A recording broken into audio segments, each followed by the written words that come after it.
کہ کوئی بل یا سوراخ تو کوٹھڑی میں نہیں ہے۔ دوسرے دن ڈاکٹر صاحب نے کوٹھڑی خالی کروا کے اچھی طرح دیکھ لیا، مگر وہاں پر کوئی سوراخ نہیں تھا، نہ کوئی بل تھا۔ پھر بھی انہوں نے دیواروں اور فرش کو دوبارہ کھرچ کر پلستر کروا دیا تھا۔ ماسی اب بھی اس کوٹھڑی یعنی اسٹور میں جانے کو تیار نہیں تھی، اس لیے ہم نے کچن کے ساتھ جو خالی جگہ تھی وہاں پر اسٹور بنوا دیا تو اسے اطمینان ہوا۔ اب مجھے یقین ہو گیا تھا کہ اس گھر میں کوئی اوپری چیز ضرور ہے جو اپنی موجودگی کا یقین دلا کر ہمیں گھر چھوڑ جانے پر مجبور کر رہی ہے۔ میں نے ایک دن ڈاکٹر صاحب سے اس موضوع پر بات کی اور بتایا کہ کچھ غیر معمولی واقعات ہو رہے ہیں، اس کا مطلب ہے یہاں پر کچھ ہے، کہیں ہم لوگوں کو کوئی نقصان نہ پہنچے، بہتر ہے کہ آپ دوسرا گھر دیکھ لیں۔ انہوں نے مجھے جو جواب دیا تھا اس کے بعد میں نے اپنی زبان بند کر لی تھی۔ مجھے معلوم تھا وہ میری بات پر کبھی یقین نہیں کریں گے۔ تم پڑھی لکھی ہو کر جاہلوں والی باتیں کر رہی ہو، اس سے پہلے بھی تو اس گھر میں لوگ رہتے تھے، وہ بھی میرے دوست تھے، انہوں نے تو کبھی ایسی شکایت نہیں کی۔ یہ انسان کی نظر کا دھوکہ ہوتا ہے، جو معمولی چیز بھی انوکھی اور غیر مرئی نظر آنے لگتی ہے۔ ڈر اور خوف کی حالت میں انسان جو سوچتا ہے ویسا نظر آنے لگتا ہے۔ میں ڈاکٹر ہوں اور میں نے نفسیات بھی پڑھی ہے، میڈیکل کی تعلیم میں انسانی نفسیات بھی پڑھائی جاتی ہے۔ اتنا طویل لیکچر سن کے مجھے خاموشی ہونا پڑا، لیکن چند دنوں بعد میرا پھر ایک ایسے ہی واقعے سے واسطہ پڑا تھا۔ ان دنوں تفریح کا کوئی اور ذریعہ تو تھا نہیں سوائے اس کے کہ وڈیرے اور زمیندار یا تو شکار کھیلنے جاتے تھے یا سینما ہال جا کر فلم دیکھتے۔ ڈاکٹر صاحب یعنی میرے شوہر بھی فلموں کے شوقین تھے اور ہر نئی فلم دوستوں کے ساتھ جا کر ضرور دیکھتے تھے۔ ان دنوں ماسی چھٹی لے کر اپنی بیٹی کے گھر گئی ہوئی تھی۔ علی کی بھی طبیعت خراب ہو گئی تو وہ بھی گاؤں چلا گیا، میں بچوں کے ساتھ گھر میں اکیلی تھی۔ اس روز میرے شوہر کا فلم دیکھنے کا پروگرام بن گیا۔ ان کی کلینک ابھی تک گاؤں میں تھی، وہ صبح جاتے تو شام کو واپسی ہوتی، اس لیے آخری شو یعنی 9 سے 12 والی ٹکٹیں خریدتے۔ ان کا پروگرام آخری شو دیکھ کر آرام سے سونے کا ارادہ تھا، کیونکہ دوسرے دن اتوار تھا۔ ان دنوں رات کو دیر تک جاگنے کا رواج نہیں تھا، لوگ جلدی سوتے اور جلدی اٹھتے تھے، اسی لیے سرے شام ہی سناٹا چھا جاتا تھا۔ ڈاکٹر صاحب کا یہ پروگرام تھا کہ وہ گیٹ کو باہر سے تالا لگا کر چلے جائیں گے تاکہ مجھے اٹھ کر دروازہ کھولنا نہ پڑے اور میری نیند خراب نہ ہو۔ مجھے بھی ان کی تجویز پسند آئی اور بچوں کو کھانا وغیرہ کھلانے کے بعد ان کو سلا کر خود بھی سو گئی۔ معلوم نہیں اس وقت کیا ٹائم ہوا تھا کہ ایک انجانے سے شور کی وجہ سے گہری نیند سے میری آنکھ کھل گئی۔ میں نے غور کیا تو بیٹھک والے کمرے سے بن بناہٹ جیسی آواز آ رہی تھی، جیسے کوئی سرگوشیوں میں باتیں کر رہا ہو۔ اس کے ساتھ چائے کی پیالی رکھنے اور اٹھانے کی آواز بھی آ رہی تھی۔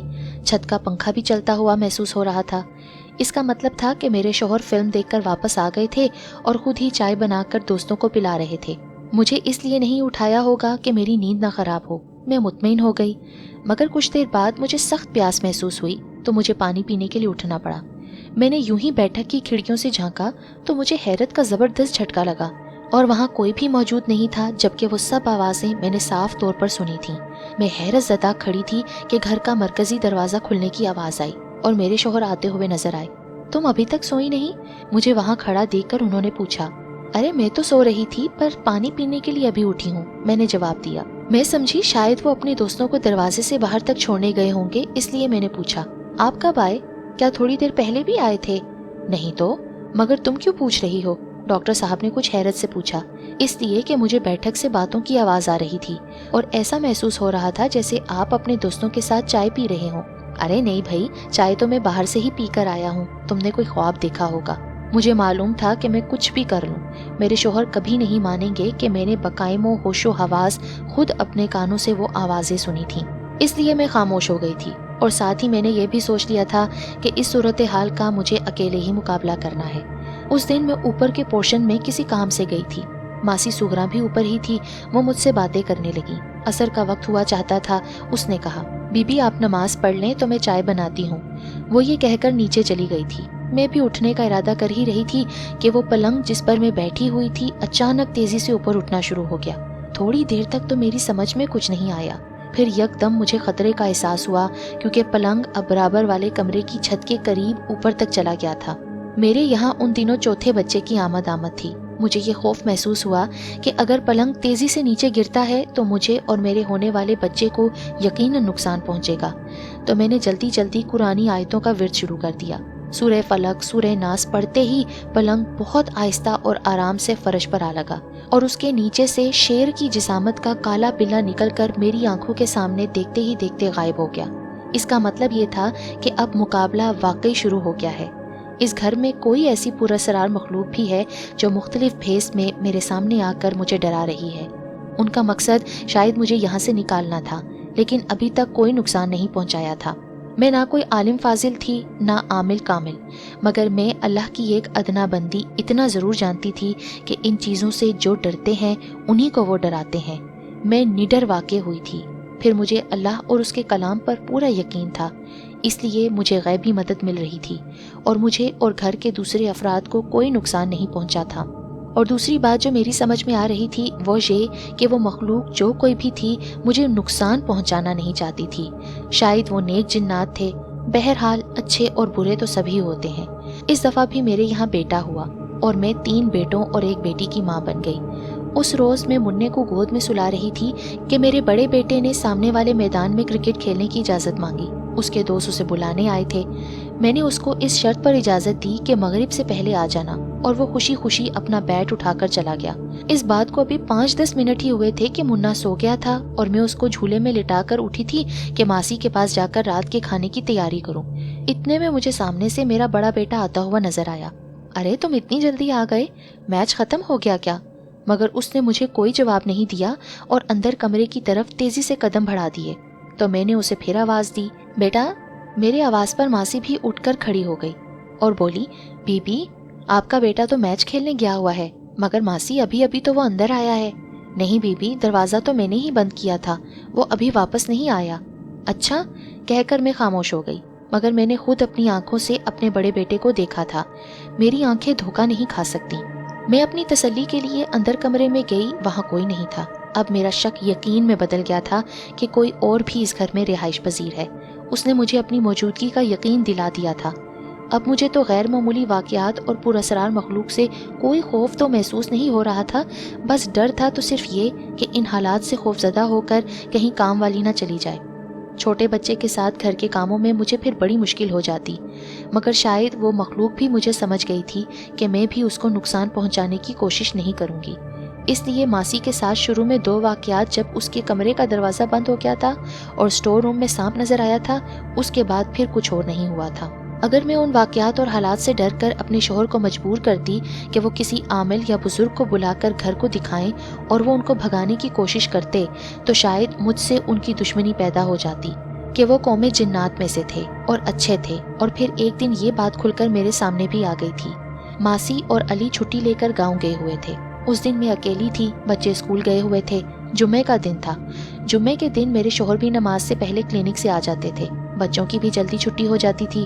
میں نے جلدی دوپہر کے کھانے کی تیاری کر لی تھی، اس لیے سوچا کہ پہلے منّے کے کپڑے دھو لوں، پھر ٹائم نہیں ملے گا، کیونکہ جمعے کی نماز کی تیاری کے لیے بچوں اور شوہر کو غسل کرنا ہوگا۔ اس وقت اٹیچ باتھ نہیں ہوتے تھے، سب کے لیے گھر میں ایک ہی مشترکہ غسل خانہ ہوتا تھا۔ بڑا گھر ہوتا تو 2 بھی ہوتے تھے، مگر گھر بڑا تو تھا مگر غسل خانہ ایک ہی تھا۔ میں جلدی کپڑے دھو رہی تھی کہ اچانک پتہ نہیں کدھر سے ایک لمبے قد کی خوبصورت عورت میرے سامنے آ کر کھڑی ہو گئی۔ میں حیران ہو گئی کہ یہ عورت کون ہے۔ ابھی میں نے اس سے پوچھنا ہی چاہا تھا کہ وہ کون ہے، اس نے سلام کر کے کہنا شروع کیا تھا، آج جمعے کا دن ہے اور تم اتنی دیر سے غسل خانے میں کپڑے دھو رہی ہو۔ مجھے بھی کپڑے دھونے ہیں، میرے بچوں کو بھی نماز پڑھنے جانا ہے، ان کو بھی نہلانا ہے۔ تم غسل خانہ خالی کرو تو میں بھی اپنا کام کروں۔ میرا بھی اس گھر پر اتنا ہی حق ہے جتنا تمہارا، ہم برسوں سے یہاں رہ رہے ہیں۔ اس کی بات سن کر میں بغیر خوفزدہ ہوئے بولی تھی، آجو بہن تم اپنا کام کر لو، میں بعد میں کر لوں گی۔ یہ کہہ کر میں کپڑے اٹھا کر کھڑی ہو گئی۔ مجھے حیرت ہوئی کہ اس کے پیچھے میرے بچوں کی عمر کے برابر 4 بچے کھڑے تھے، 3 لڑکے اور 1 لڑکی، اور سب سے بڑی بات یہ تھی کہ ان بچوں کی شکلیں حیرت انگیز طور پر میرے بچوں سے مل رہی تھیں۔ میرے اٹھتے ہی وہ غسل خانے کے اندر مسکراتی ہوئی یہ کہہ کر چلی گئی، تم نے مجھے بہن کہا ہے تو انشاءاللہ میں بھی یہ رشتہ نبھاؤں گی۔ پھر کچھ دیر تک مجھے غسل خانے کے اندر سے کپڑے دھونے اور پانی گرنے کی آواز آتی رہی، مگر کچھ نظر نہیں آ رہا تھا۔